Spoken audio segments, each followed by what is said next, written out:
Join us today as energy avatars Donna Eden and Dr. David Feinstein enlighten us with over 40 years of insights into energy medicine. Donna and David explain what exactly energy medicine is, when we can as well as when we can't trust the body, and how to rekindle the passion in our relationships. Hi, everybody. Welcome back to our show. Now, as you know, we are gradually getting closer and closer into winter, especially if you are living in Canada or some of the northern states. And this is the time that I think everybody needs to start to focus on supporting immune systems. So this has been a big topic over the last while, but something I really think everybody needs to pay close attention to. I'm going to put a link to a episode that I did last year, I believe, or back a while back with a colleague of mine, Ryan Carnahan, and we actually talked about a lot of stuff that people can do for cold and flu prevention. And any of that stuff that we talk about there would be applicable for many different things that people might be concerned about in regards to optimizing their health. So I'm going to put a link to that below. We go through some of our favorite herbs and some of the nutrition, some of the different strategies that we use with ourselves and with our families that we find to be very supportive to optimize our immune system and stay healthy throughout the winter season. Now, one of my favorite herbs that I think is a really good one to have in your medicine cabinet is the elderberry. So that one you can find in lots of different places. But one of the products I really like is the Elderberry Immune Support by Ascent Nutrition. And elderberry can be used for a number of different things. I mean, it's super powerful as a support for the immune system. It also helps with microbial balance. It helps to detoxify. It helps to create a healthy inflammatory response. So it does a lot of powerful things in the body. And it's been used forever in ancient traditions, everything from Native Americans all the way to the Egyptians, because it's such a powerhouse herb. And the specific formulation that Elderberry Immune Support from Ascent Nutrition has is it's got a number of other powerhouse herbs in it. So along with elderberry, it also has organic astragalus and organic oregano, organic ginger, organic garlic. All of these things individually are super important to try and maintain optimal immune system over the winter season. So this formula packs a bunch of these things in together, and they use as much as they can organic ingredients. So this would be a great one. I'll put a link to that below. Go check them out. And if you use the promo code DRLOKEN, you will get 10% off your order. The other one that I think is really important to do would be incorporating something like C60. C60 I've talked about for many times. That's C60 from Purple Power. And C60 is that incredibly powerful antioxidant that just sequesters free radicals and helps to optimize your immune system function, helps to lower oxidative load. It helps to lower inflammatory response. So again, I've said many times that when you can start to work with oxidative load and inflammation, you will improve everything. Now, in today's episode, we talk to Donna Eden and Dr. David Feinstein. So if you're not familiar with Donna Eden, I mean, these guys have been avatars in the world of energy medicine for like 4 decades. So Donna's probably done more for the movement in energy medicine than just about anyone else on the planet. So we've been trying to get a hold of them for a little while, and it finally worked in our schedules that we could set this up, and perfect for this series on energy, frequency, vibration, and magnetics. So we have a fabulous talk on how to actually activate that inner healer or that inner physician that's inside all of us. Because once we've done that, then we actually ignite our own natural healing response, and we can actually take care of many things on our own accord. We also look at what it means to be instinct wounded and how we have all basically been instinct wounded and how that's created some separation from us being able to connect with the natural messages that our bodies are trying to tell us. Donna also, towards the end of the interview, shares with us a specific technique and walks us through a practice that we can do to try and mitigate stress and nip it in the bud as soon as we start to feel it. And we also talk about some insights from their newest book, The Energies of Love. And we talk specifically about how to rekindle that passion in our relationships, when to know when to rekindle it, and also when to know when it may just be time to move on. So I hope you guys enjoy this episode. We had a lot of fun, and Donna and David were a blast. I mean, we had a lot of laughing during this episode. So I hope you guys enjoy it. Please share it, subscribe, like it. That helps us grow the channel better, and it helps us spread this message and spread this information out to as many people as we can.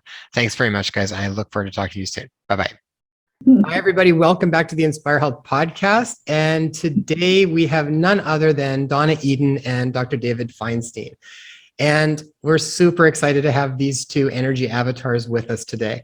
Together, this beautiful couple has done more for bringing awareness to the power and accessibility of energy medicine than just about anyone on the planet. They've both received several prestigious awards for their books and contributions to energy medicine and energy psychology. Donna's groundbreaking book, Energy Medicine, is the textbook in hundreds of healing classes and available in 20 languages. And David, just back in 2019, received a prestigious award for the innovative research from the Energy Medicine Research Institute. Together, they've built the world's largest and most vibrant organization teaching the hands-on use of energy medicine. Their 1,600 certified practitioners are serving thousands of clients and teaching dozens of classes in the US, Canada, Latin America, Europe, Asia, and Australia every month. Their most recent book, The Energies of Love, achieved bestseller status on the New York Times relationship list. David and Donna were honored by the Infinity Foundation as the first couple to receive its annual Spirit Award for the contribution to the evolution of consciousness and its impact on society. Guys, what an absolute honor to have you both on the show today. Thank you. We're really happy to be here. I had to combine your bios a little bit because you guys have both done so much stuff. The full bios will be on the website, but I wanted to kind of pull it together. And given that it's a couple that's here, I wanted to bridge it together for you. Thank you. Now, I was really fortunate, I think, early on that I used to do martial arts really early. And I had a really forward-thinking karate instructor named Chris Tanita. And he actually introduced us. Well, he actually decided that it would be really in our best interest to learn Touch for Health early on so that we could actually work with each other before we would go into competition, so that we would pair up, we would check everybody to see where we were weak, where we were strong, we would run the meridians, we'd do specific acupressure points. Wow. So I got exposed to that when I was about 15 years old, and that really set the stage for me to even why I wanted to get into naturopathic medicine and osteopathy and all of this sort of world. And so it really laid such an awesome foundation. And when I followed some of the work that you guys have done, it really is foundational work that I think should be at the forefront for most facilities that are teaching healing, because it gets right to the heart of how we actually can heal ourselves. And I think more than ever at this point in time, everybody needs to really understand how powerful we all are as individual healers. Yes. Oh, thank you for saying that. First of all, I love Touch for Health. My first teachers were Touch for Health teachers. So I know Touch for Health world very well. Yes, I think that everyone should be empowered to be able to heal themselves. That is, how that would change the world if everyone felt that kind of power, that kind of enlivenment, that kind of amazing healing capacity inside them. It would change the world. And what a great example, Jason, of your karate teacher. Yeah. Really, I mean, that could be applied to any profession in the world, that you really get each other, your colleagues, into the best shape possible before they do whatever they do. My own hit is that it's not just the foundation for healing work, it's the foundation for everything in life. If you really understand that you can affect your own energies and change how you're learning, how you're communicating, everything, well, how powerful that would be.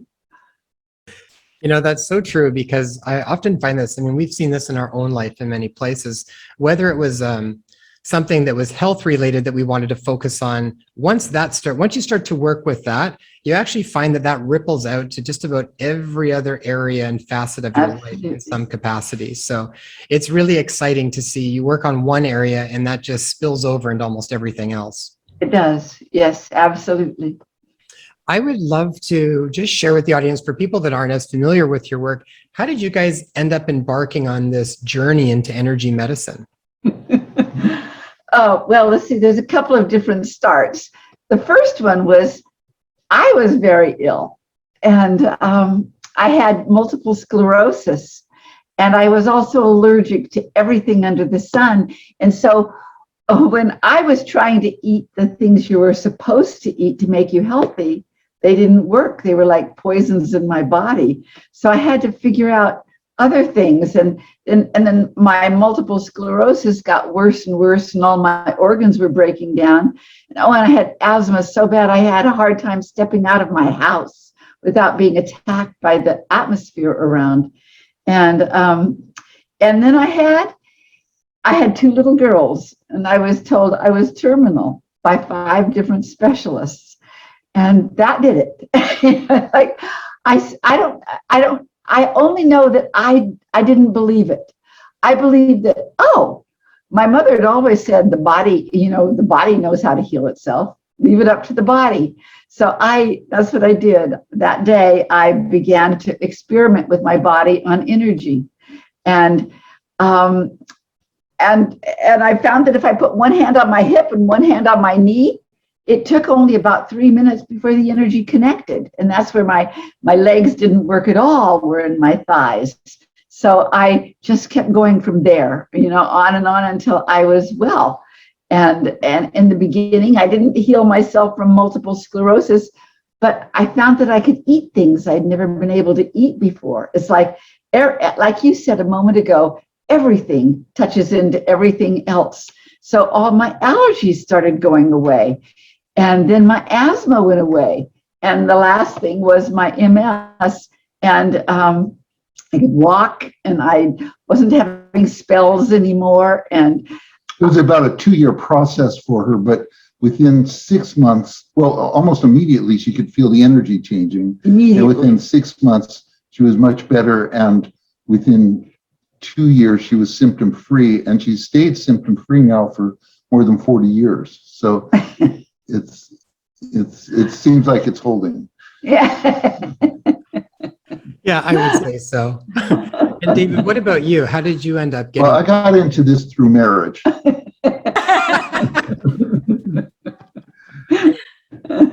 When I met Donna, I had just moved to California from Maryland, where I had taught for 7 years in the medical school at Johns Hopkins. So I had, in the Department of Psychiatry, I'm a psychologist. So I had a pretty traditional perspective, but I also dabbled in, I was interested in Carl Jung and the sort of fringy people within psychology. And and when I met Donna and she talked about energies, I thought, well, what's she talking about? I mean, we've been together for 44 years. And so energy is the capacity to do work. I mean, that's what energy is. And it's really well understood. One of our early arguments. For about 10 years. And the electromagnetic spectrum doesn't, the whole spectrum doesn't explain what she's talking about. So it was very hard to understand how energy could carry information about a person's past. How could the energy in the heart carry information about heartbreak that the person had? And this took some of a paradigm stretch for me. But what I had to admit was that she had people coming from, well, certainly locally, but people coming from all over and really seeing results. So that was empirical. And then when I really began to pay attention to what she was doing, somebody would be on her table, and empirical means based on observation and experimentation. And so somebody would be on her table and she could observe things I couldn't see, because she sees energy as long as she can remember. She's seen the body's energies just as clearly as you see us on your screen. She could see energy, which was odd, but she could demonstrate that. So So with that ability to see energy, she could look at the person and see, okay, this is where the energy is not flowing. This is where it looks really dark. And she would then do something. And that's the experimental part, was she would maybe run her hand along the meridian. Her hand's electromagnetic like all of ours. And she'd run that along the pathway of the meridian that was clogged. Didn't do anything. Okay, well, maybe it's the meridian that feeds that meridian. Do that? No, that didn't do it. Okay, maybe it's in the chakra that intersects with that meridian. Fix that? No, that didn't do it either. This is a tough case. Okay, maybe in order for this to work, I need to calm the energy that keeps habits in place, because this is a bad habit energetically. I fix that. Now, when I run the meridian, it works. So it's observation, experiment, observe, experiment. That's how she works. She's very empirical. Nobody thinks of her that way, but that's what won me over, was realizing that there's a system here. And she asked me to help her. She was getting a lot of pressure in the 90s to write a book. And so I had a psychology practice. She had an energy medicine practice, and we both went half time. And we spent 2 years where I would interview her and she would answer really tough questions. And I when I was at Hopkins, I did a study of 46 of the systems of new therapies. So I interviewed a lot of the proponents of these therapies. So I knew how to ask really hard questions. I understood about placebo. I understood about suggestion. I had a lot of skepticism as I approached it, but she really won me over with her answers. I just have to interject. Isn't that something I stayed with him while he was having all of these questions? And I stayed with her. Crazy as she was.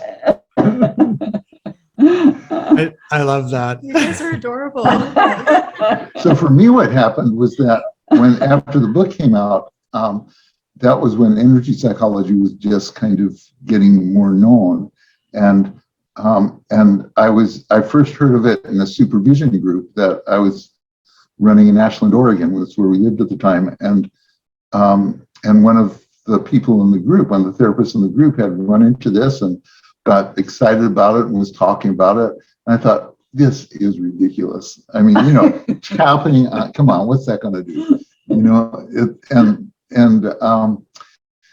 So you make those kinds of judgments and they wind up biting you. So we went on the road when the book came out and people were coming to the classes. About 15% of the people that come to her classes are therapists. So they would be asking me about energy psychology, and I didn't know anything about it. I thought, oh, I better learn something just so I can defend myself. And that was really what happened when we went on the road. Was we both gave up our practices. I just thought, okay, this is a higher calling to support her, and so off we went. And then, as I was starting to learn about energy psychology, 21 years ago. 21 years ago. Yeah. And so I started learning this method, and I thought, oh, it works. It doesn't make sense, but it works. And so I've been trying to make sense of it ever since. And for me, it's the only thing that makes sense. Well, it's partly what I really like and appreciate about the work you guys do is you can appeal to different parts of how people perceive information too. There's a specific experiential part, and sometimes people really are they speak a language of energy frequency that makes sense to them. Some people need to understand it from a bit more of a scientific way or from a intellect sort of aspect. And often when you can bridge those, it opens the door for more people to be able to receive the information, I think. Yes, that's right. In the beginning, when he started teaching with me, when we would go into crowds across the country and in Europe that didn't know us, and he'd look out and see that, that group doesn't grasp what she's saying at all. And he'd say, what Donna was trying to say is, and he'd say it in a different language. Yeah, I totally get that. A lot of times that's what Tay and I will do at different times too, because we kind of come from it from different perspectives in our own regards. So I totally Yeah. understand what you're meaning by that. I think even, this is a perfect example. Like Jay has compiled a list of questions and is probably 2 pages long for you.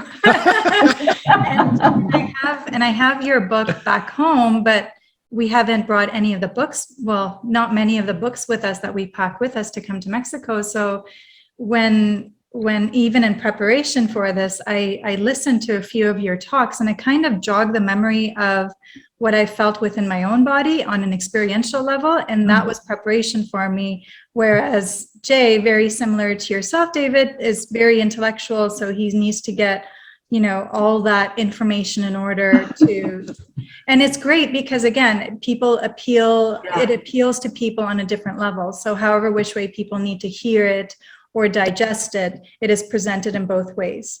Yes, that's right.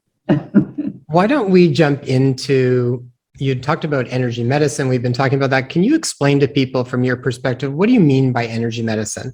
This is a term that gets used a lot, particularly nowadays. And I'm wondering from your perspective, how do you guys describe energy medicine? What is energy medicine and what is energy medicine not? Well, energy is all there is. There is really nothing else. Even these bodies are not solid. They're these lattice works of force fields. So, and if you're alive, you've got energy flowing through you, and you've got energy in your blood and in your lymph. You've got energy in your cells and every muscle in your body, every bone. I mean, energy is what animates you. And when the energy is flowing well, you're going to feel good. You're going to have vitality. You're going to not be close to being sick. And when you're not feeling good, your energy is off. And if you can learn how to shift your energy, you're going to get the feedback real fast that, oh, that felt good. I'm a little better now. And you can learn how to move all the energies in your system. And we work with 9 real basic energy systems in the body, and they all influence each other and converse with each other, and energy can get stuck in any place, and any of the systems can come in and break up the block, and so it's everything. So a basic concept is that energy is the infrastructure of the physical body. It's the infrastructure of the physical body. That's not hard for people to understand, because if you look at a cadaver, there's no energy there. The difference between a living body and a body that's not living is that there's electrochemical energy that is keeping everything else moving.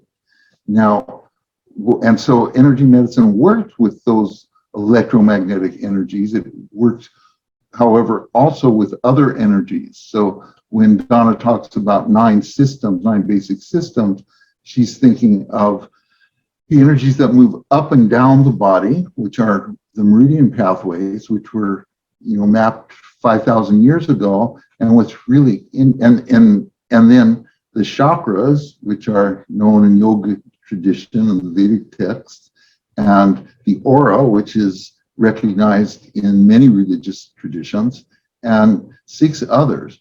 And what's really interesting is that as Donna saw energy, she could see each of these systems, but she had no idea, she had no framework that other people had described them, because they're not so much in our culture. You don't grow up in high school, you didn't learn about them, but she could see them. And so it wasn't until she got into her work that she found out that, oh, people have named these. It began in Touch for Health. That's where I heard the names of them.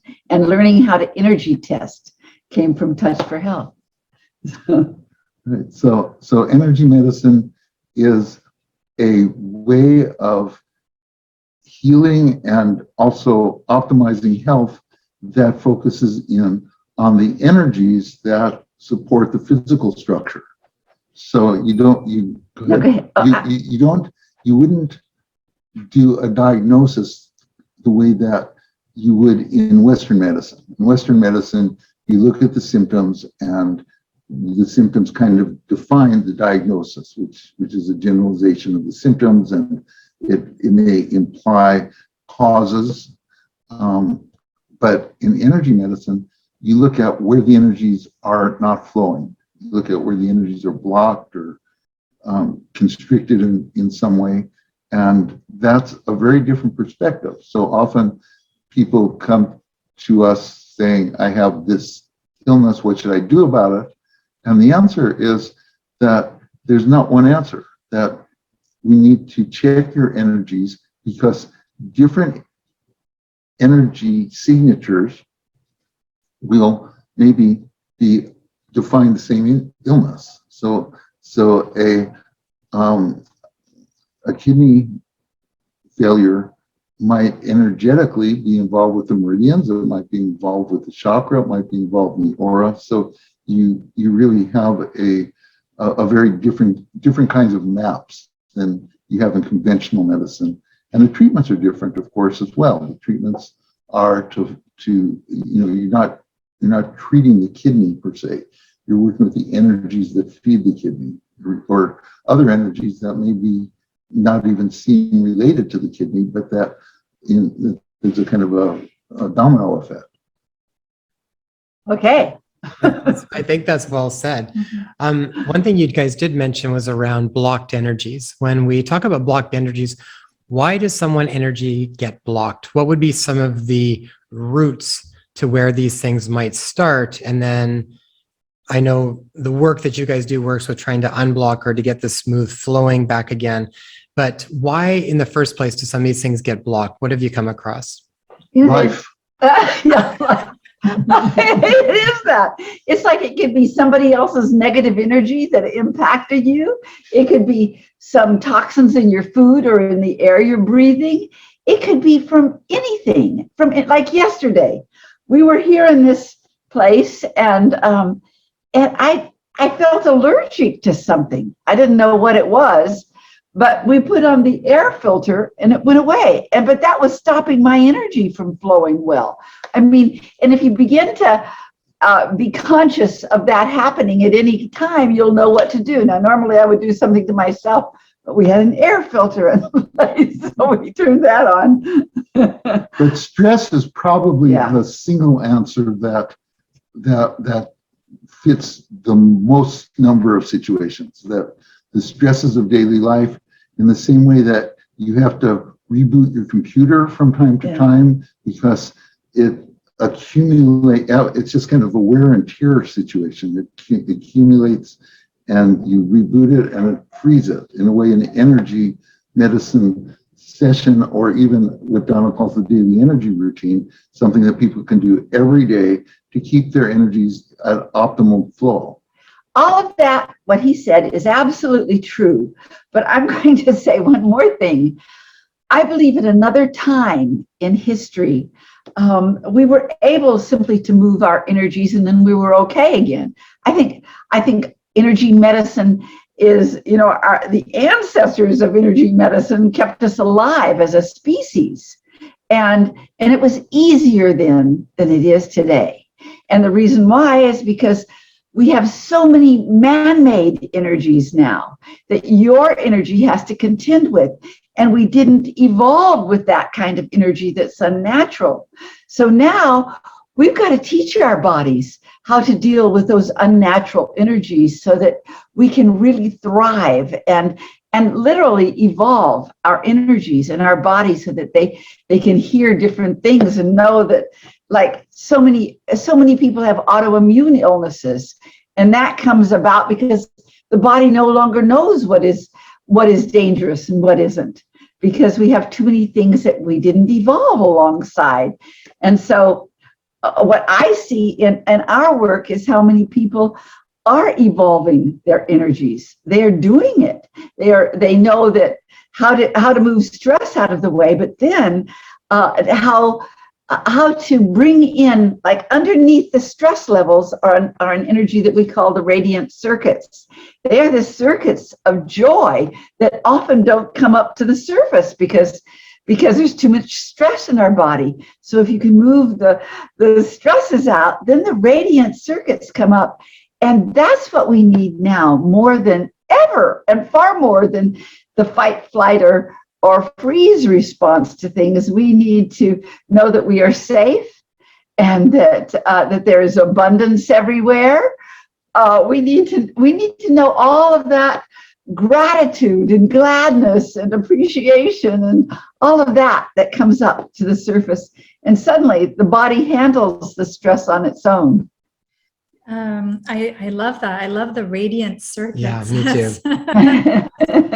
And I love the mindset of like the body is a beautiful, perfect vessel, and essentially the unwellness that comes up for us is through some sort of impediment upon that energy flow within the body. So it's a really nice way, because then you're not looking necessarily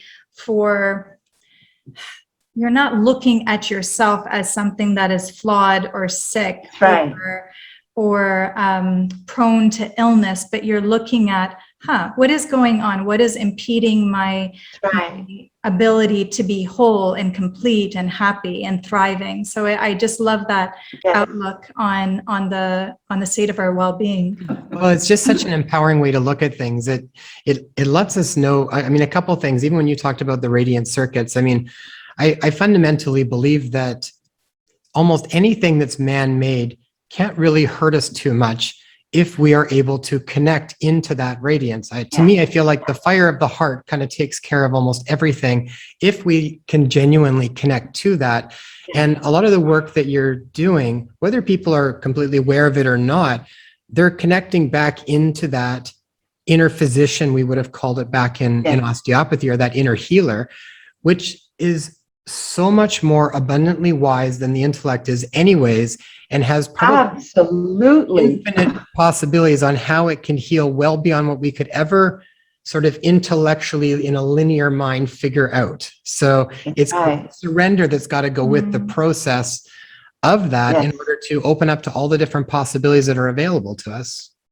Yes. Yeah, well, what I've noticed is that there is a mechanical dimension to teaching energy medicine, that when we have a 4-year certification program, and in the first 2 years, people are learning the mechanics of the meridians, the mechanics of the chakras. They're learning that. In the 3rd year, they really open up their intuition. I mean, their intuition is opening up all along, but we really focus on that. You've got the skills now. You've got the tools. You understand the principles.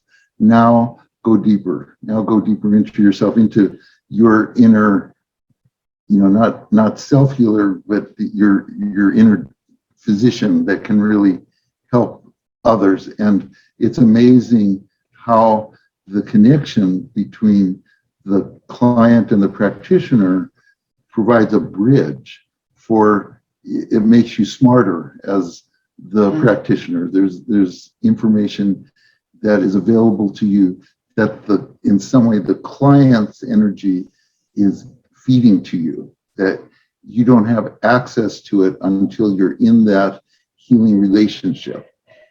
Yeah, I would say the way we do energy medicine is twofold. One is to do it on yourself, and then also work with somebody. And there is something magical about working with somebody else sometimes, because as David said, you both get smarter. Your intuition goes like this, and you're doing a dance together of the energies. When I had my practice, and I for 23 years, I had a practice. And at the end of the day, sometimes I would start working at 6 a.m. because I didn't have any boundaries. And I said yes to everybody. But at the end of the day, at 8 o'clock at night, I had more energy than I started out with. And what you come to find out when you start working in energy like that, it also heals you. It heals you. And it was quite amazing. But I think my main thing is I really want everybody to know how to heal themselves. But still, that's true. It's so true what he's talking about.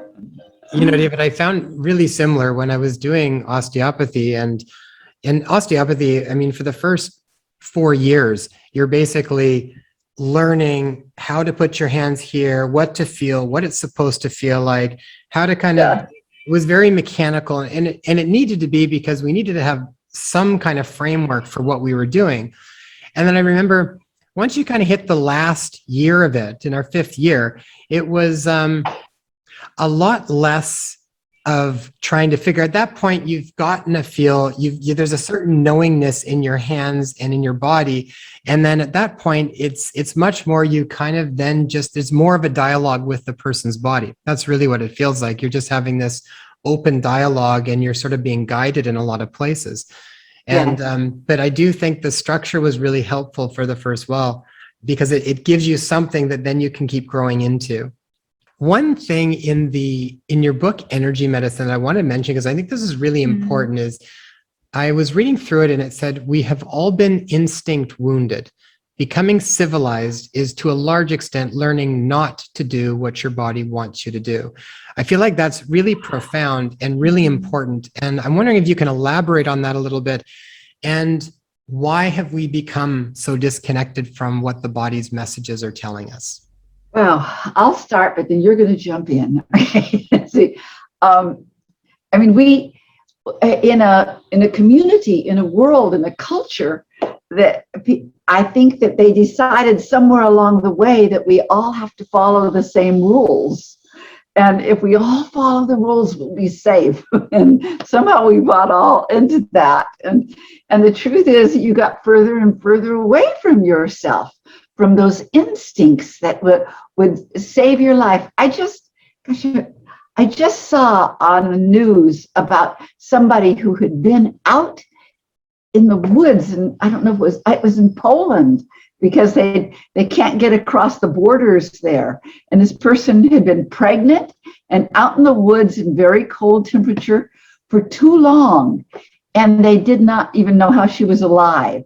And they just found her yesterday, and she said she fell back on her instincts, not the instincts of this is what I'm supposed to do, but something else in her body was telling her. And so people have lost that ability to hear what their bodies are saying to them. And one of the joys in my life, I don't do it so much anymore, but I have a daughter who does, is working with children. And I used to do volunteer work in school systems. And it was such a joy to help kids, stay in touch with their natural instincts, not the rules of the school, but and kids also found that they were much smarter than they thought they were. They've somehow found by first grade that, oh, this is where I'm not smart and this is where I am. And it was painful to see, but a joy and a healing to move kids beyond that, to know that how to move the energy if their brain wasn't learning that one. And I don't remember what you asked me now. Yeah. What happens to our instincts? How come we don't have them? And you can see it in elementary school. And it's not bad. I mean, the part of the job of the culture and the parents is to train kids to survive, train kids to adapt to their culture. And that means often having to keep your mouth shut when you want to talk, because something else is happening that you can't interrupt. And that's, every team has to have that kind of discipline to work together as a team. It goes against your instinct in a way. What you see, though, is that some cultures are much more restrictive than other cultures. Some families are much more restrictive than other families, so that you have families that really are able to do the dance between educating the children to be polite when they need to be polite, but also educating them to have ways to express their emotions, to express. So it's not a simple question that the society is just bad, but it's a question that I think every family and every society has to deal with. It's how can we raise children so that their instincts really stay alive, their intuition stays alive, and they can be good citizens. I have something to say. About 45 years ago, And I found it yesterday. I cut out an article that just blew me away. And I didn't know, maybe it was 50 years ago, I didn't know that we were going to become good friends with the author of this article. But it was an article written by Jean Houston. Do you know who Jean is? You want to. You want to. She's an extraordinary soul, but she wrote an article called, I don't remember what the title was, but it was all about how children are born into this world to play a Stradivarius, and they end up playing a little fiddle.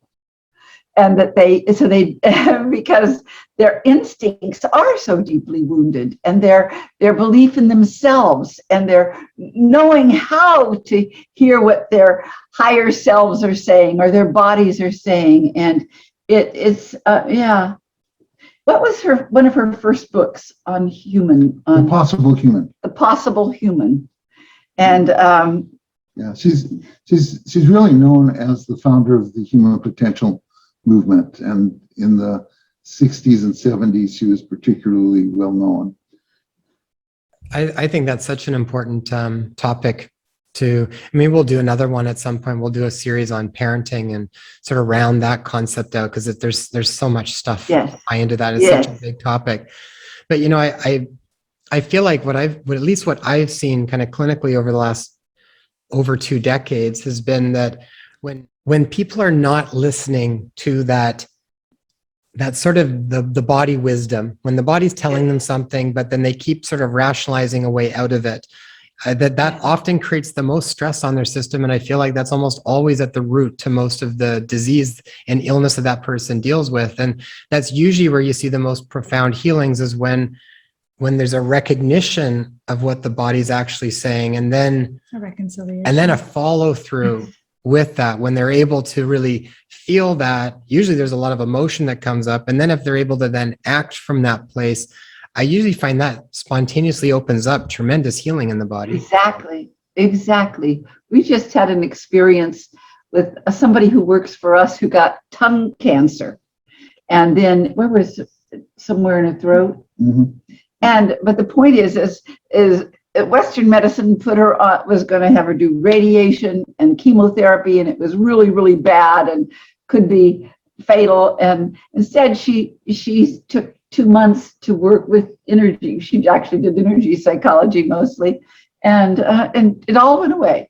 It's like, because she delved inside and looked to see, what's that about, Yeah, well, the patterns that you develop in childhood often have a big effect on your body. The ACE studies, the adverse childhood experience studies show that the more adverse childhood experiences people have in terms of trauma, that the more time they spend in the hospital, the shorter their lifespan, all of that.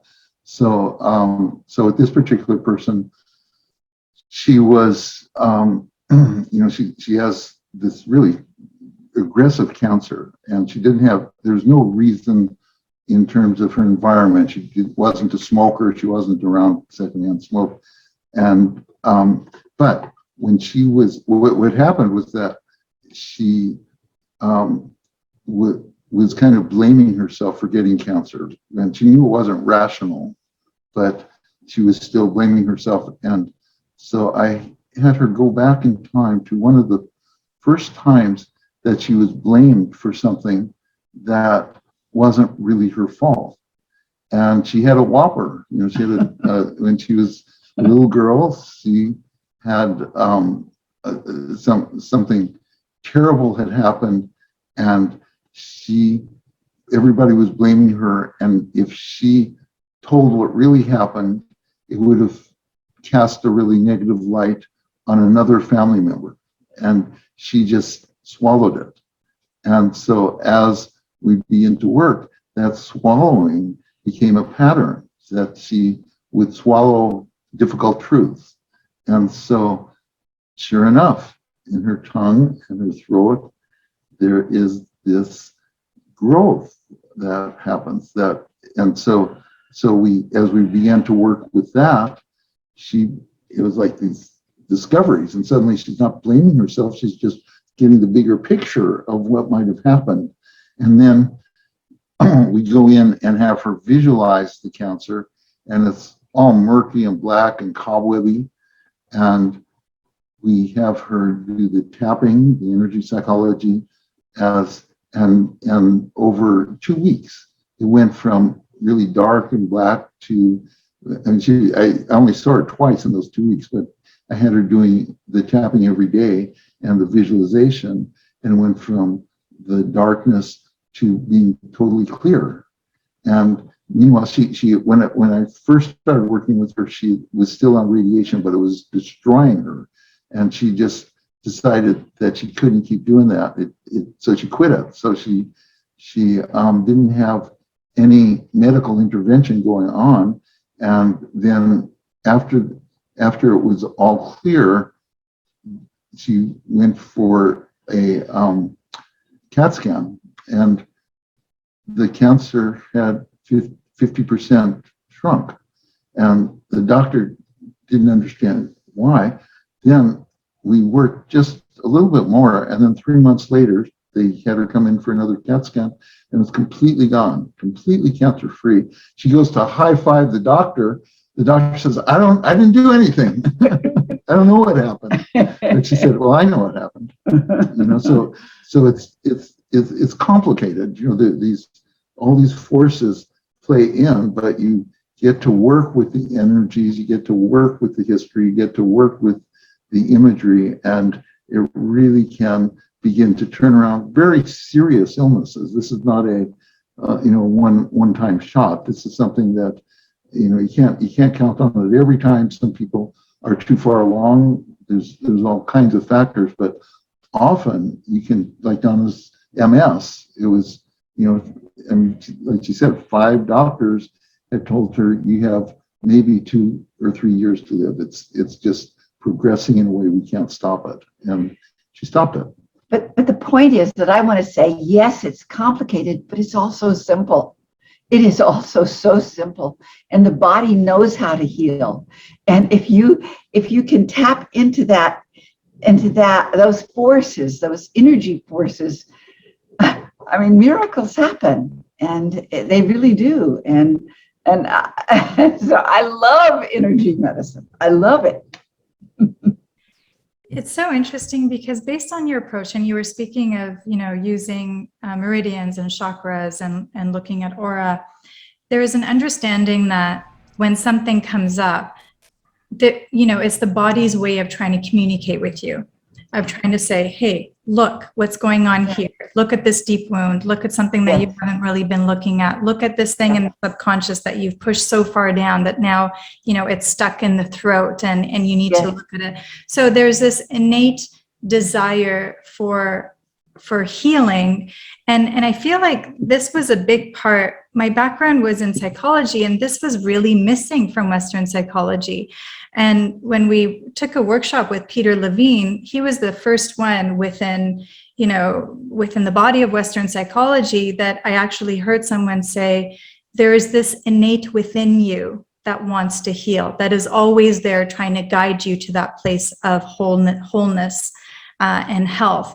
And similar to your work and your message, that there is this innate force, there's this energy within that is constantly trying to, bring us back to that state of truth, that space, that place of wholeness. So it's I love that. And one question we had for you, based on your experiences, is there any point to when the body cannot be trusted? Oh, well, my sense of trust, I realize, has changed over the years, because I used to work now and then with somebody who was dying, and I'd know when you could turn energy around, and then I'd know when the energy wasn't going to turn around. And I came to see that if I saw in the aura, it's like a smoky gray around right in the middle of the aura through all the bands, I'd know that there was some predestined thing here. And that was real. And so that so that what I wanted to do was still find out what did the body and the higher consciousness want here. And it was always a really wonderful dying. It was a wonderful dying because they'd gotten healed somehow. But the body said, okay, time to, we're going to die by 120 no matter what, I guess, And so you're going to get to that place. But I think that it's like, I think one of the happiest moments in my whole life was my dad dying. Because it was so whole, it was so complete, it was such a high. And so my dad actually said, watch me go. And he did, and it was an amazing thing. And so I think that whatever stage in life we are, but I think that we all have the capacity to live our lives more gloriously and be really happy in our lives if we learn energy and to know that empowerment. I really like, David and I, we were both in our 70s. I'm 78, and I love being this age. Nobody ever told me that it could be good at 78. Do you know what I mean? It's like, now's the time you're supposed to be checking out.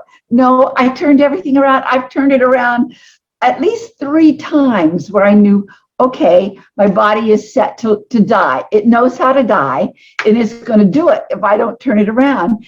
And that's what happened. And now I'm in a place, because I got sepsis 4 years ago.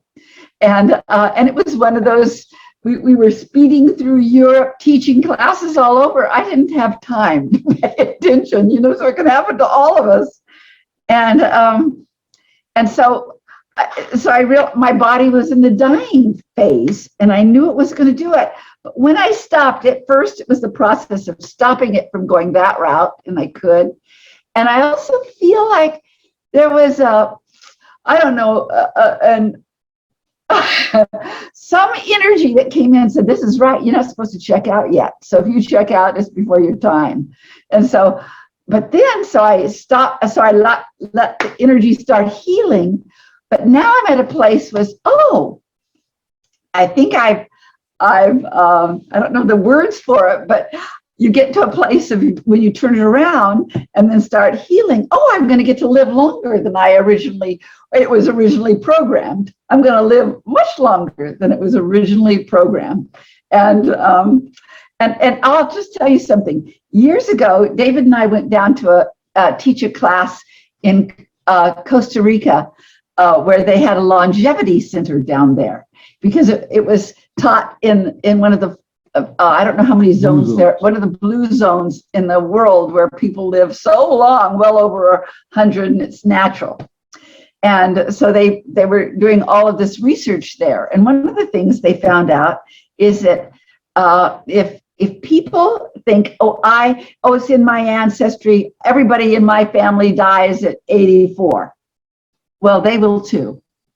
And so there's something in that of programming that we do for ourselves. Or 64.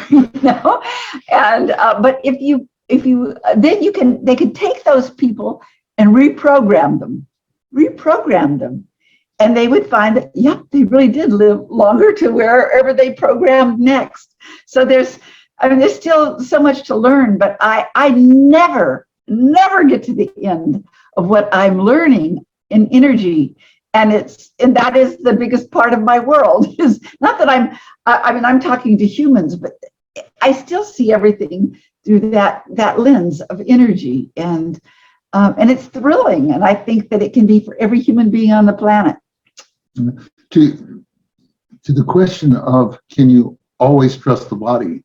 The body is always making compromises, and that's what adjusting to an environment is. We have stresses, and bodies can learn really bad habits. Bodies can, energy can learn bad habits. So it's a deep trust in what you were talking about before, that inner healer, that inner impulse towards wholeness. But sometimes you have to work to find it, because it's buried under a lot of other static, and that's Well, I didn't mean to interrupt. I was just going to say, when I was a teenager and allergic to everything, and I was taking a home ec class and then science class, it was just so absolute. This is the food groups you're supposed to be eating, and you'll be fine, and you won't be allergic to them. Well, I was allergic to everything that grew out of the ground, and so it was very hard to trust, that status quo. And but what I learned in my body was, because of a lot of other compromises it had made at other times, my body didn't know how to metabolize healthy foods. The only thing it could metabolize at one time in my life was red meat. And I really wanted to be a vegetarian. That was the only thing it could metabolize well. And so I had to teach my body. And I think that is one of the things about trust, is the body, energy, the body, a higher consciousness, all of it needs each other, so that I could teach my body how to metabolize. And so it's trust in every which way. I was just going to say, what I love about this is that it's going to the root. Mm-hmm. It's going to the master within yourself, as opposed to eat this, don't eat that. Eat this much food, don't eat that much food. Stay away from this drink, or do this exercise, don't do that exercise. Yes. So all these superficial layers of I feel like we've been inundated with so many wrongs and rights around what to eat, what not to eat, what to eat, what not to drink, how to exercise, how to move, how to breathe. Yes. It can get so confusing and overwhelming, but going to the heart of it and coming to your own mechanics and your own body and your own energy and working with that and trusting that you will be guided according to what is best for you is like, I feel like then just like makes everything else shut down and just everything else becomes quiet, because the voice that matters is your own inner voice. Yes. Yeah. Well, and I like, David, that you had mentioned that sometimes that takes a little bit of work before you genuinely connect to that. And I think when you are there, then that's a really reliable voice to listen to. But if we haven't quite connected to that, we have to use a little bit more discernment, I think, on what's coming up. So I would love to just move a little bit to your new book that you guys have done on the energies of love. One thing I think that would be really valuable for people to hear is particularly around that fire in the relationship, that passion in the relationship. So, because there's so many times where that just gradually starts to falter and disappear. And what do you do to work with that? How do you restart the process of rekindling that? And at the flip side of the coin, when to know that maybe that's just run its course and it's not and it's not anymore something to be rekindled? Because I think you can get both sides of that. So, some people I've seen do really amazing just to rekindle, and it's like a brand new spark and everything's wonderful. And other people that have tried a lot, so just like, it's just that spark's done and it's time to move on. So what do you guys, how do you discern the difference between that, or where do you work with that? There's so many levels to that question. Are you? Go ahead. Okay, I just want to say, I've never said this in public, but that level of passion at 78 is so much more than it ever was at 20. Mm-hmm. That there is a renewal that can happen when you're just, and you don't separate it into, well, this is sexual or this is this or that, but working with all of your energies. I mean, it is really wonderful. It is so wonderful. And I know that for many years I worked with women who were going through menopause, and it was so awful, and they never wanted anybody to touch them again. But I got to watch women renew, and life was better, and actually better, because now it was really hearing themselves, not necessarily what a partner wanted or anything else, but it was their own energies and how they moved. Our book kind of handles this by starting out with what needs fixing. And that's a lifelong process where you're attracted to somebody that vibrationally is quite different from you. That's part of the reason for the attraction. So having to learn how to deal with those differences is the first 4 chapters of the book. It's really, and we take it from an energy point of view, but it's also very much a psychological point of view in that we teach energy techniques for connecting. We teach, but we also teach people to be conscious of like conscious that energetically she's saying, "Shut up! I have something to say." I mean, and this is energy, but he's calling it psychology. Is that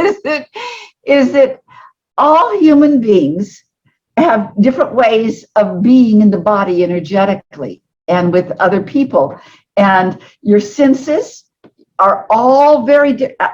When you get really, really stressed, you rely on one sense. You don't know that, and you could really argue it and not believe it, but we can show you it's true. But under really heavy duty stress, you will rely under one sense. Now, for myself, I can be very visual and I can see energy, but under stress, I can't see energy at all. If it stresses back, I'm kinesthetic. I only feel it. That's all I can do is feel everything. He is digital. He goes up into his head and he cuts off from all feeling. Other people hear things that aren't being said at all. They're hearing between the lines and they're picking up energy on a hearing basis. And yeah, but this is how they process information. It's based on the senses. It's like I can still see even when I'm in my head and I can still feel, but what I trust is going to be what I think. Yeah, that's what he trusts. Yeah, so you can imagine nobody thought we'd ever make it. Nobody. Because we were so different that there's no way, and we were utterly incompatible. But those very things, I mean, we really know how to do the dance energetically with one another. Yeah. And it's just... I want to say to the audience that it starts to get better about after 40 years. No, that's not true. No, but it is, gosh, I wouldn't go back a year. I mean, I love this so much. And that's one of the joys. I want to teach more classes on how to get old great.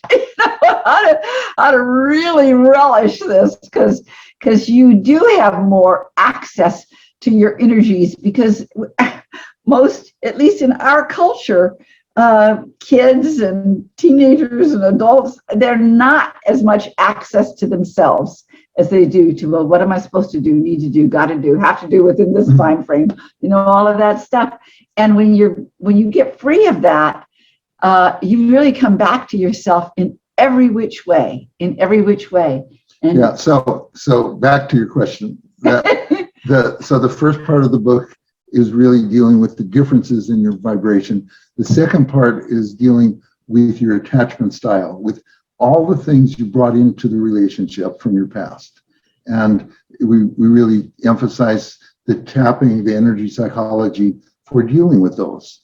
And that, so you're really problem solving at a totally different level there. You're looking at what the first part is looking at the energy between you. The second part is really looking inside and shifting patterns that are negatively impacting the relationship. And the third part of the book is really about expanding consciousness. And it's, and I think that as people succeed with each of those, at each of those levels, it becomes evident if this is not going to work. It just becomes evident. And but there's a lot of therapists that say you should never counsel a couple towards divorce. You should never emphasize that. You should always be the advocate for the relationship. And I think there's many cases where that's the right thing, because a lot of people get divorced who didn't have to, had they gone through the processes that would really reconnect them. but it's not automatic. So, and I was going to say, and I just say, I mean, getting a divorce from my first husband was the smartest thing I ever did. And it was the best thing I could do for my kids because the energy was contentious between us. And it was really, really good. And sometimes that's the kindest, most loving thing you can do. And he and I became great friends later on. We could, as long as, I mean, we were great friends later on. So. You speak of dancing of the energies between you two. It's so apparent to see, and it's quite beautiful. It's been really fun, and around the question on that we talked about with the passion and fire, we interviewed a couple times a while back, Dr. Christiane Northrup, who wrote The Wisdom of Menopause and some of these different books. And she actually said that from her experiences that particularly with women in their 60s, 70s, and even 80s had a more robust, passionate Yes. life and sex life than much, much younger women. And a lot of, Yes. like you'd even mentioned, they're more grounded in who they are. They're not Yeah. what's important to them now is very different than what was important to them when they were younger. So, so I think for anybody out there that's questioning that, I think just like you're talking about is go through those different pieces because, doing that kind of work, there's so much uncovering that you find out about yourself in that kind of a process that unlocks that hidden potential that I think is just sitting there waiting to come out. and I'm really glad you brought out The Energies of Love because it's my favorite book of the books that we've written. And it just, people are just living in such desperation with partners that they don't know how to connect with. And so starting really doing it from an energetic perspective really makes a shift that connects people in ways that they just wouldn't otherwise. Well, what I like about the energetic perspective on things, from whether you're talking about healing a relationship or whether you're talking about healing your body, I feel like it simplifies the whole process more. It really does. Sometimes I feel like, particularly with health, it can get incredibly complicated. We talk about things in a really detailed biochemical pathways and all this kind of stuff. It's not that there's anything wrong with that, but it's not accessible for most people to kind of grasp, and it almost leaves it in the hands of somebody else to have to explain it to them, and for them to really be able to integrate it. So whether you're breaking it down from a relationship point of view, I think it makes sense to people in a pretty clear way.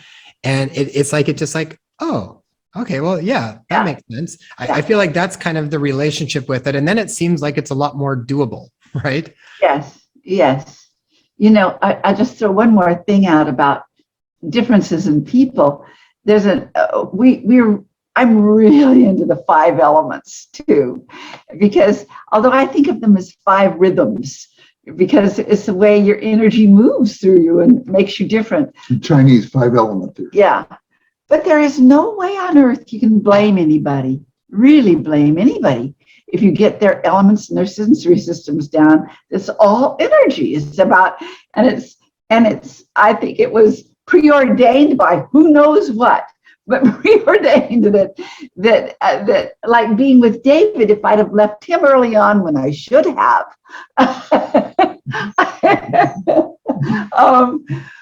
well, neither one of us would have evolved the way we did. It's like, it's a real good plan to help you grow and stretch you. Yeah.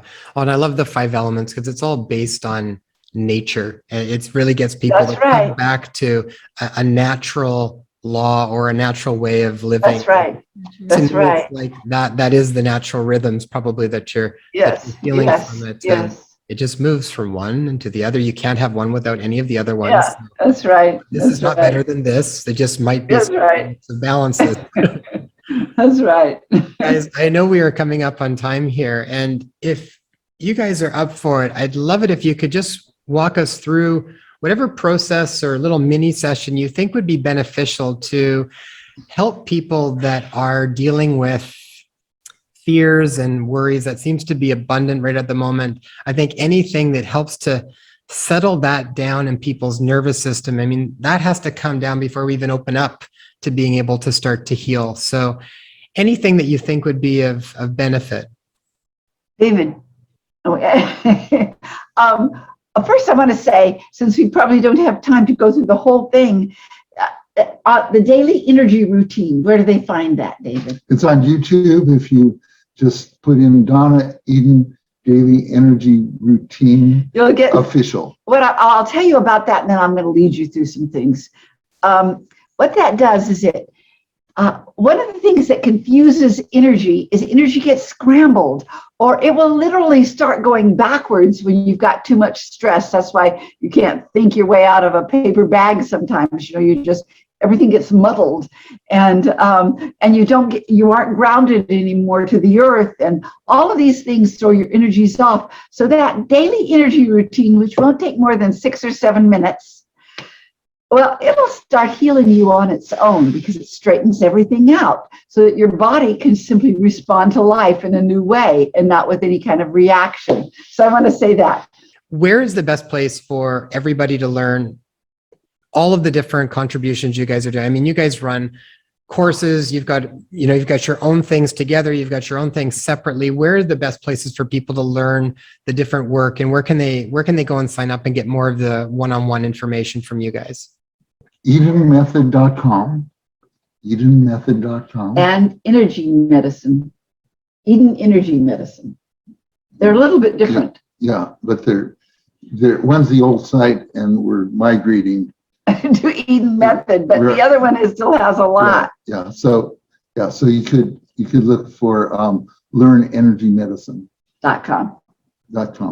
And then for the energy psychology, energypsyched.com. Energy psyched, but energypsyched.com. We'll make sure we put all of those links in the show notes. And for the practitioner programs too, like if you probably get a lot of practitioners that want to learn the systems, is the same places for those? Yep. Yeah. Okay. I just want to say a couple of things, because I don't know if they're on our site. I just don't know. Is that for years and years until the COVID shutdown, my kids and I, and sometimes David, when we'd go traveling around the world, we would do an energy minute. And it's the Wednesday energy minute. And you just have one little exercise that you can just tune in on a Wednesday and learn it. And it's a really good thing to do, I think. Yeah, we have a YouTube channel, and there's 400 of them.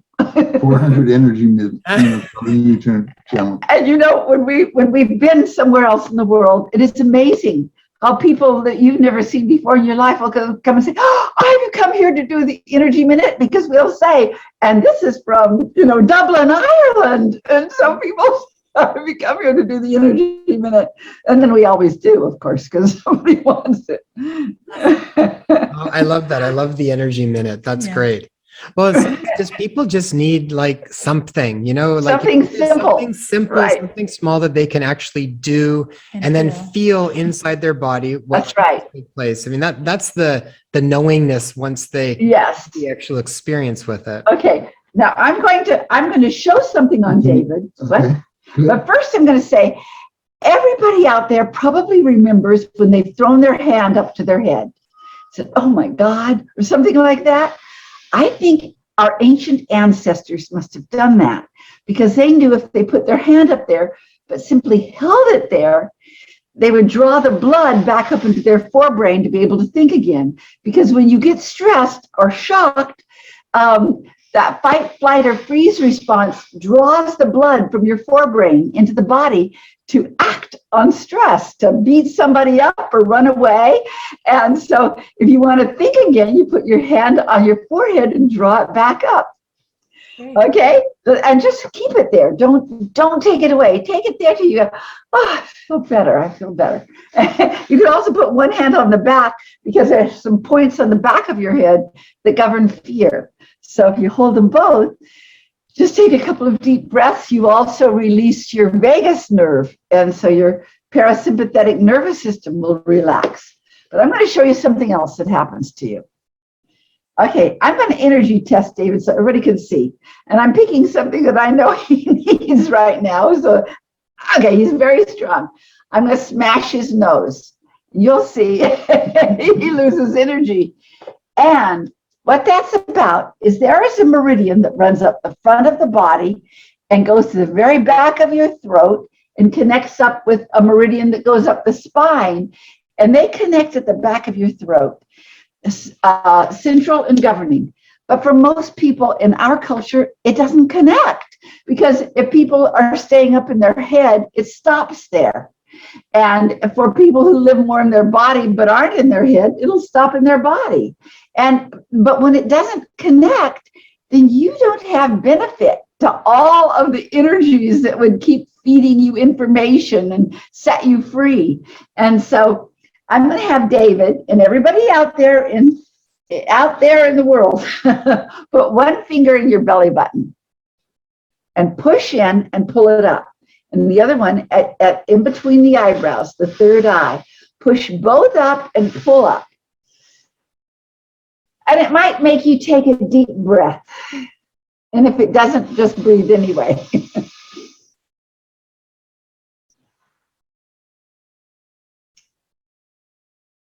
And you tend to know when it's connected. And I didn't know that I needed it as much as I did just then. Okay, let go, David. Now the reason why I smashed his nose to do the test is because I knew he wasn't coming past there. And I knew if I could, there's energy testing. So I'm going to do it again. And now he's strong. But if you connect up, you've got something called a microcosmic orbit. And it'll spin around your body both ways, keep your aura out further. You are more protected. You're just more protected by any weird energy coming in on you. And life is better when you're connected. So you just should hook yourself up every day. Okay? Awesome. I love it. That's great. Okay. Yeah, there's been a lot of interest around this area recently, so I'm glad we did this one. This will be useful for a lot of people. Yeah. Okay, good. Yay. Timely. Guys, I want to thank you both so much for joining us on this series, for just all the work that you guys have been doing for, over 4 decades now. I mean, it's amazing. So thank you so much. An absolute delight. Thank you. You guys have wonderful energy, by the way. Wonderful energy. A big figure 8 that goes between you. It's nice. Oh my gosh, that's